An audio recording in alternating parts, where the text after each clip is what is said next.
काल भैरव की कथा। हेलो दोस्तों, नमस्कार, राधे कृष्ण। तो चलिए आज हम आपको काल भैरव की कहानी सुनाएंगे। एक बार सुमेरु पर्वत पर बैठे हुए ब्रह्मा जी के पास जाकर देवताओं ने उनसे अविनाशी तत्व बताने का अनुरोध किया। शिवजी की माया से मोहित ब्रह्मा जी उस तत्व को ना जानते हुए भी इस प्रकार कहने लगे कि मैं ही इस संसार को उत्पन्न करने वाला स्वयंभू हूँ, अजन्मा एकमात्र ईश्वर, अनादि भक्ति ब्रह्म, घोर निरंजन आत्मा हूँ। मैं ही प्रवृत्ति और निर्वृत्ति का मूलाधार हूँ, सर्वलीन पूर्ण ब्रह्म हूँ। ब्रह्मा जी ऐसा कि पर मुनि मंडली में विद्वान विष्णु जी ने उन्हें समझाते हुए कहा कि मेरी आज्ञा से तुम तो सृष्टि के रचता बने हो, मेरा अनादर करके तुम अपने प्रभुत्व की बात कैसे कर रहे हो।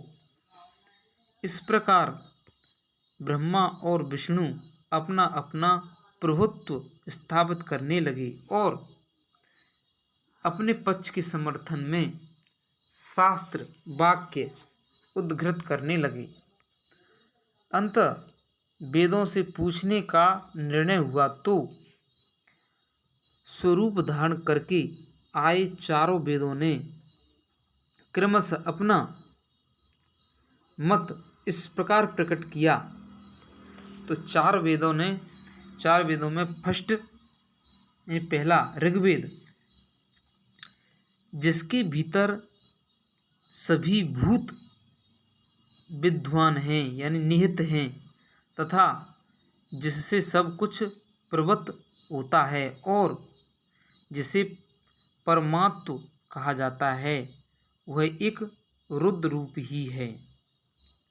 दूसरा है यजुर्वेद, जिसके द्वारा हम वेद भी प्रमाणित होते हैं तथा जो ईश्वर के संपूर्ण यज्ञों तथा योगों से भजन किया जाता है, सबका दृष्टा वह एक शिव ही है।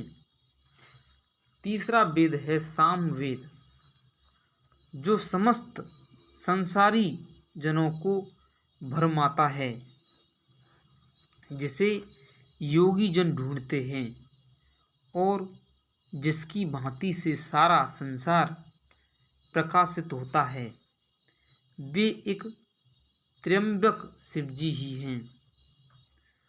चौथा भेद है अथर्ववेद, जिसकी भक्ति से साक्षात्कार होता है और जो सब यह सुख दुख अतीत अनादि ब्रह्म हैं, वे केवल एक शंकर जी ही हैं। विष्णु जी ने वेदों के इस कथन को प्रताप बताते हुए नित्य शिवा से रमण करने वाले दिगंबर पीतवर्ण धूली धूसरित प्रेमनाथ कुवेटा धारी सर्वा विशिष्ट ब्रपनवाही निसंग शिवजी को पर ब्रह्म मानने से इनकार कर दिया यानी मना कर दिया। ब्रह्मा विष्णु विवाद को सुनकर ओंकार ने शिवजी की ज्योति नित्य और सनातन पर ब्रह्म बताया, परंतु फिर भी शिव माया से मोहित ब्रह्मा विष्णु की बुद्धि नहीं बदली। उस समय दोनों के बीच आदि अंत रहित एक ऐसी विशाल ज्योति प्रकट हुई कि उससे ब्रह्म का पंचम सिर जलने लगा। इतने में त्रिशूलधारी नील लोहित शिव वहाँ प्रकट हुए तो अज्ञानतावश ब्रह्मा उन्हें अपना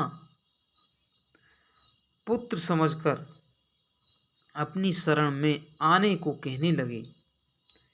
ब्रह्मा की संपूर्ण बातें सुनकर शिवजी अत्यंत क्रोधित हुए और उन्होंने तुरंत भैरव को प्रकट कर उससे ब्रह्मा पर शासन करने का आदेश दे दिया। आज्ञा का पालन करते हुए भैरव ने अपनी बाईं उंगली की नखाग्र से नाखून से ब्रह्मा जी का पंचम सिर काट डाला। भयभीत ब्रह्मा शतरुद्री का पाठ करते हुए शिवजी के शरण में हुए। ब्रह्मा और विष्णु दोनों को सत्य की प्रतीत हो गई और वे दोनों शिवजी की महिमा का गान करने लगे। यह देखकर शिवजी शांत हुए और उन दोनों को अभयदान किया। इसके बाद शिवजी ने उसके भीषण युद्ध होने के कारण भैरव और काल को भी भयभीत करने वाला होने के कारण काल भैरव तथा भक्तों के पापों को तुरंत नष्ट करने वाला होने के कारण पाप भक्षक नाम देकर उसे काशीपुरी का अधिपति बना दिया। फिर कहा कि भैरव, तुम इन ब्रह्मा विष्णु को मानते हुए ब्रह्मा के कपाल को धारण करके इसी के आश्रम से भिक्षावृत्ति करते हुए वाराणसी में चले जाओ। वहाँ उस नगरी के प्रभाव से तुम ब्रह्म हत्या के पाप से मुक्त हो जाओगे। शिवजी की आज्ञा से भैरव जी हाथ में कपाल लेकर ज्यों ही काशी की ओर चले, ब्रह्म हत्या उनके पीछे पीछे हो चली। विष्णु जी ने उनकी स्तुति करते हुए उनसे अपने को उनकी माया से मोहित न होने का वरदान मांगा।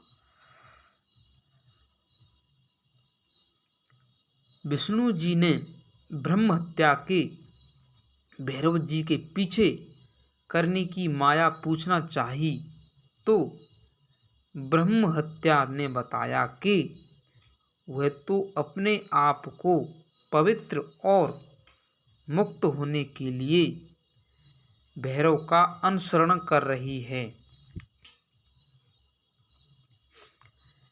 भैरव जी ज्यों ही काशी पहुँचे त्यों ही उनके हाथ से चिमटा और कपाल छूटकर पृथ्वी पर जा गिरा